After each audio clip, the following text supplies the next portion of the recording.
اللہ تعالیٰ تمہارے جسموں اور تمہاری صورتوں کو نہیں دیکھتا، وہ تو تمہارے دلوں کو دیکھتا ہے۔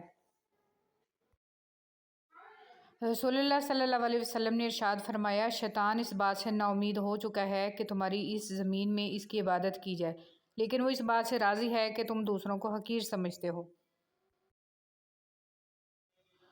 رسول اللہ صلی اللہ علیہ وسلم نے ارشاد فرمایا، وہ شخص جنت میں داخل نہیں ہوگا جس کے دل میں رائی کے دانے کے برابر بھی تکبر و غرور ہوگا۔ غرور کس بات کا ہے تجھے جبکہ تیری سانس بھی تیرے بس میں نہیں ہے۔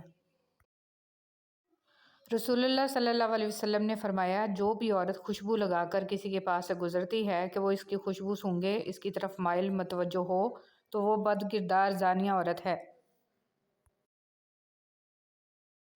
4 خوبیاں انسان کو باکمال بنا دیتی ہیں: ٹھنڈا دماغ، میٹھی زبان، نرم دل اور چہرے پہ مسکراہٹ۔ سب کہنے کی باتیں ہیں، کوئی کسی کا دکھ نہیں سمجھتا سوائے اللہ تعالیٰ کی ذات کے۔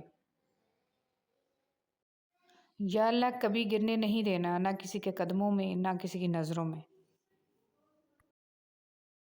دنیا کو راضی کرنے کی کوشش میں نہ لگو، دنیا نہ کسی سے خوش ہوئی ہے نہ ہوگی۔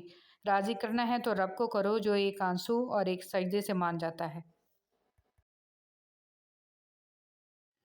کون کہتا ہے تنہائیاں اچھی نہیں ہوتی؟ بڑا اچھا موقع دیتی ہیں اللہ سے ملنے کا اور باتیں کرنے کا۔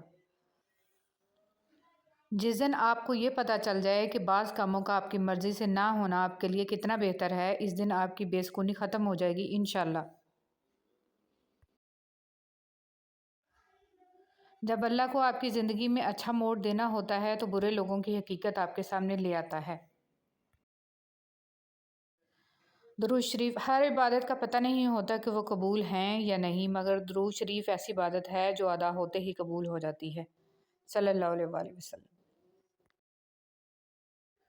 جس کو تم پریشانی سمجھ رہے ہو سکتا ہے کسی اچھے وقت کا آغاز ہو۔ جب حضرت یوسف علیہ السلام کنویں میں گرائے گئے تو انہیں معلوم نہیں تھا کہ یہ نئے سفر کا آغاز ہے۔ پیغمبری کا سفر، بادشاہت کا سفر، جہاں ایک دور ختم ہوتا ہے وہیں سے دوسرے کا آغاز ہوتا ہے۔ ان اللہ علی کل شیء قدیر۔